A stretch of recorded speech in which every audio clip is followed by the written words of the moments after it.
Assalamualaikum warahmatullahi wabarakatuh. Oke sahabat semuanya, ketemu lagi dengan saya di channel online media Trenews, channelnya para pencari berita. Pada kesempatan hari ini kita akan membahas sedikit tentang bagaimana ulama Aceh pernah memperjuangkan kemerdekaan Republik Indonesia pada tahun 1945. Yang kita ketahui, Aceh cukup banyak melahirkan ulama-ulamanya di Aceh. Tapi yang saya sebutkan di sini adalah ulama yang pernah memperjuangkan kemerdekaan Republik Indonesia. Maka kalau kita bilang Aceh, itu sangat berbeda dengan daerah-daerah yang lain. Aceh pernah memperjuangkan kemerdekaan Indonesia walau dengan bambu runcing. Kalau kita sebutkan Aceh dan Islam bagaikan dua sisi mata uang yang satu sama lainnya, mereka saling berkaitan. Banyak ulama yang lahir dan besar di Aceh, cukup banyak yang berkarismatik lagi di Aceh. Cuma saya sebutkan di sini adalah ulama karismatik Aceh yang pernah memperjuangkan kemerdekaan Republik Indonesia. Mereka adalah pahlawan yang pernah berjasa bagi negara. Jadi kita harus melihat mana ulama yang pernah memperjuangkan kemerdekaan Indonesia.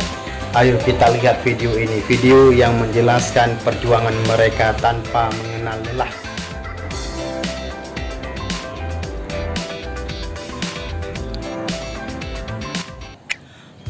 Ada 6 daftar ulama Aceh yang terkenal dan karismatik. Ulama Aceh yang terkenal dan karismatik ada banyak jumlahnya. Tapi yang namun nama pewaris Nabi ini bukan cuma terkenal di Nusantara saja, namun mendunia sampai ke Timur Tengah. Zaman Kesultanan Turki Utsmani dulu, Aceh merupakan kerajaan yang selalu membangun komunikasi dalam berbagai hal. Saat melawan penjajahan Belanda dengan senjata tradisional Aceh, ketika itu Belanda menjajah itu hanya ingin menguasai lahan, tapi melarang umat Islam di Aceh untuk beribadah. Bahkan Belanda sampai berani melarang umat Islam Aceh untuk melaksanakan ibadah haji ke tanah suci Mekah. Jika hubungan antara Aceh dengan Turki sudah membangun lama, maka wajar saja jika para ulama Aceh namanya tidak asing lagi bagi dunia. Dan sampai kini, hubungan ini masih terasa meski dalam kondisi yang berbeda. Daerah Aceh sudah tidak lagi menjadi kerajaan, melainkan sudah bergabung dengan Negara Kesatuan Republik Indonesia. Sedangkan Turki sekarang menjadi negara yang tidak lagi terbentuk kesultanan. Kita berbicara tentang ulama, maka kita berbicara tentang bagaimana Aceh mendirikan prinsipnya sebagai sebuah daerah yang kokoh dengan syariat Islam. Hal ini membuktikan peran ulama Aceh sangatlah penting dalam arah sejarah Aceh. Meski saat ini Aceh memfokuskan menjadi daerah wisata, namun konsep wisata yang syariah tetap diterapkan. Jika ada yang melanggar akan dikenakan sanksi yang tegas. Inilah keunikan daerah istimewa Aceh dengan Provinsi Sumatera Utara. Dan kini kita akan membahas sedikit tentang satu persatu tentang ulama Aceh yang terkenal dan penting kita ketahui. Yang pertama, Syekh Hamzah Fansuri. Hamzah Fansuri dilahirkan di Singkil, Aceh. Beliau hidup pada zaman pemerintahan Sultan Alauddin Liat Shah hingga awal pemerintahan Sultan Iskandar Muda, Mahkota Alam. Beliau banyak merantau untuk menuntut ilmu hingga ke Jawa, Semenanjung Tanah Melayu, India, Farsi, dan Semenanjung Arab. Beliau ahli dalam ilmu fikih, tasawuf, falsafah, sastra, mantik, sejarah, dan lain-lainnya, serta fasih berbahasa Arab. Versi di samping bahasa Melayu dan Jawa. Riwayat hidupnya tidak banyak diketahui orang. Ia diperkirakan telah menjadi penulis pada masa Kesultanan Aceh Sultan Alaiddin Riyad Shah. Beliau menyebutkan Sultan Alaiddin selaku Sultan yang keempat Aceh dengan Said Mukamil sebagai gelarnya. Yang kedua adalah Samsuddin As-Sumatrani. Nama lengkap beliau adalah Syekh Samsuddin bin Abdullah As-Sumatrani. Dia sering juga disebut Samsuddin Paseh. Dia adalah seorang ulama Aceh yang hidup pada beberapa masa di 10 tahun berakhir abad ke-16 dan 3 dasawarsa pertama abad ke-17. Gurunya yang utama ialah Hamzah Fansuri dan pernah belajar dengan Pangeran Sunan Bonang di Jawa. Beliau menguasai bahasa Melayu, Parsi, dan Arab. Antara cabang ilmu yang dikuasai ia ilmu tasawuf, fiqh, sejarah, mantik, tauhid, dan lainnya. Pada masa pemerintahan Sultan Alaiddin Riyad Shah, Sultan Iskandar Muda, beliau memegang jabatan yang tinggi dalam kerajaan Sultanan Aceh sebagai penasehat kepada kedua sultan tersebut. Semasa hidupnya, beliau juga pernah diangkat menjadi Ghazi Malikul Adil, yaitu satu jabatan yang terdiri dalam kerajaan Aceh. Beliau mengetahui Balai Gading, balai khusus dianggota oleh 7 orang ulama, 8 orang ulil balang, di samping menjadi Syekh Pusat Pengajaran Baitur Rahman. Sekalipun mengikut paham aliran tasawuf Wahdatul Wujud, namun beliau selaku adil dalam menjalankan hukum-hukum yang difatwakannya. Keahliannya diakui oleh semua pihak, termasuk musuhnya Syekh Nuruddin. Beliau meninggalkan dunia pada tahun 1630 Masehi. Pada Sultan Iskandar Muda, banyak karangan-karangan beliau dan fatwa-fatwa beliau, diantaranya adalah Syarah Rubain Fansuri. Dan ulama yang ketiga Aceh adalah Tengku Haji Hasan Krungkali. Ulama Aceh sepanjang masa, Tengku Hasan Krungkali ini merupakan nama seorang ulama besar di Aceh. Beliau lahir pada tanggal 15 Rajab tahun 1303 Hijriah dalam pengungsian di Menasah Ketembu, Kemukiman Sage, Kabupaten Pidi. Setelah 13 tahun peperangan dahsyat berkecambuk di Aceh antara prajurit kerajaan beserta rakyat dengan serdadu agresor Belanda. Ketika di dalam pengasingan tersebut, beliau belajar pengetahuan dasar agama yang langsung dari kedua orang tuanya, sambil berpindah-pindah tempat dari satu tempat ke tempat yang lain di daerah pengungsian. Dan setelah mempunyai pengetahuan dasar dengan agama yang memadai, bahasa Arab yang dikuasai oleh Tengku Hasan Krungkali, sejarah Islam, pada tahun 1906 Masehi, Tengku Haji Hasan Krungkali yang telah menjadi remaja dan berangkat ke Yaman, Kedah, Malaysia untuk memperdalamkan ilmu pengetahuan yang telah beliau pelajari sebelumnya. Dayahyan yang terdiri ketahui sudah sejak lama menjadi pusat pendidikan Islam di semenanjung tanah Melayu. Para sultan kerajaan Darussalam mengirim ulama-ulama besar ke sana untuk membangun Dayah sebagai lembaga pendidikan utama untuk daerah-daerah tanah seberang. Setelah menamatkan studinya di Dayahyan, Tengku Hasan Krungkali yang telah mempunyai pengetahuan agama dan bahasa Arab, atas persetujuan gurunya pada tahun 1910 Masehi berangkat ke Tanah Suci dalam rangka menunaikan ibadah haji, serta untuk melanjutkan pendidikan yang lebih tinggi pada pusat pendidikan Islam di Masjidil Haram, Makkah. Di sana beliau belajar selama 5 tahun, dan yang menjadi gurunya merupakan ulama-ulama besar yang menjadi syekh para guru besar dalam Masjidil Haram, sangat terkenal di kota Mekah.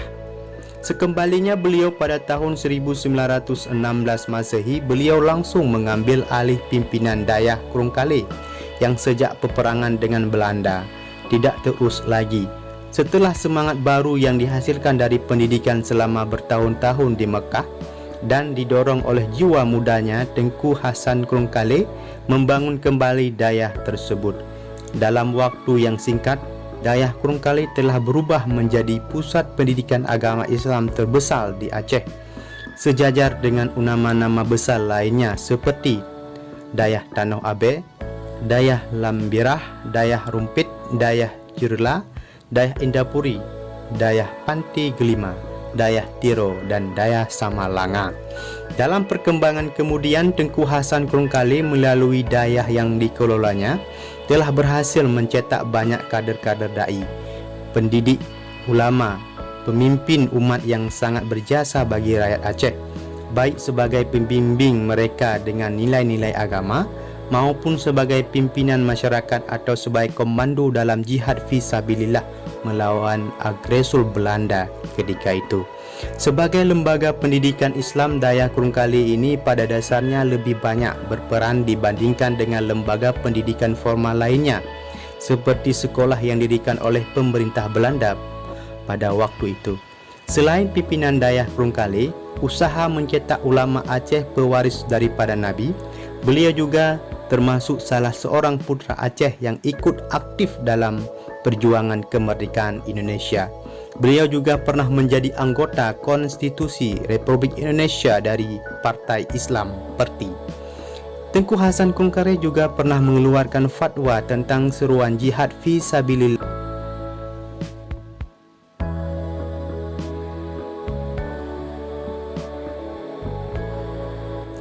untuk melawan Belanda pada tanggal 15 Oktober 1945 dalam rangka mempertahankan negara Republik Indonesia yang ditandatangani oleh beberapa ulama Aceh lainnya. Di antaranya adalah Tengku Haji Hasan Krungkale, Daud Bre'eh, Tengku Ja'far Lamjabat, Tengku Ahmad Hasballah Indapuri. Keempat ulama besar Aceh tersebut mengeluarkan fatwa bahwa berperang mempertahankan kemerdekaan Indonesia adalah perang sabil dan kalau mati hukumnya mati syahid. Yang keempat adalah Tengku Muhammad Daud Bre'eh. Tengku Muhammad Daud Bre'eh atau yang sering disapa dengan Abu Bre'eh adalah ulama sekaligus umara atau yang disebut dengan pemimpin Aceh pada masa sebelum dan sesudah kemerdekaan Republik Indonesia. Jasa dan pengabdiannya tidak bisa dipungkiri oleh Aceh dan Indonesia. Merupakan pemimpin yang mencintai dan dicintai rakyatnya. Abu Bre'eh adalah gubernur militer Aceh, Langkat, dan Tanah Karo. Kemudian memproklamirkan negara Islam Indonesia hingga menjadikan pemberontakan DITII di Aceh pada tahun 1953. Terlepas dari kontroversinya, sosok Abu Bre'eh adalah ulama besar dan karismatik di Aceh.